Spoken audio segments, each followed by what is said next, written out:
শুক্রবার দিন বাসায় আমি একা ভাবলাম একটা অজানা রেসিপি বানিয়ে ফেলি। প্রথমেই সয়াবিন তেলের মধ্যে আমি দিয়ে দিলাম পেঁয়াজ কুচি, কাঁচামরিচ কুচি, তারপর দিয়ে দিলাম পোলাওর চাল। এগুলোকে কিছু সময় গরম তেলের মধ্যে ভেজে নিলাম।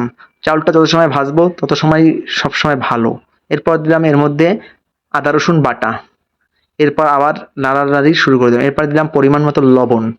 লবণ দেওয়ার পরে এর মধ্যে আমি দিয়ে দিব একটু গরম পানি।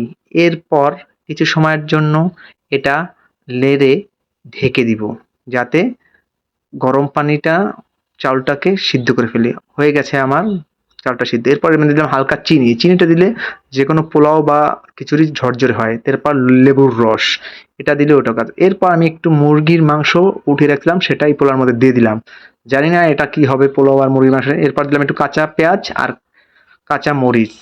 জানি না এই রেসিপির নাম কি হবে, অজানা রেসিপি। মুরগির মাংস দিয়ে পোলাও একসাথে নিলাম, এটা হয় নাই বিরিয়ানি, না হয়েছে খিচুড়ি। জাস্ট পোলাওর সাথে একটু মুরগির মাংস মিক্স করে দিলাম। এখন প্লেটে বেড়ে নেওয়ার পালা। মোটামুটি দেখতে ভালোই হয়েছে। এখন এটা খাবো আমি কাঁচা পেঁয়াজ, আমাদের গাছের কাগজি লেবু, কাঁচা মরিচ দিয়ে। এবার খেয়ে দেখার পালা। মুখে দেওয়ার পর দেখলাম খুবই মজা হয়েছে। তবে এটার নাম আমি কি দেবো? বিরিয়ানিও নয়, খিচুড়িও নয়। এটার নাম কি দিতে পারি আপনারাই জানান।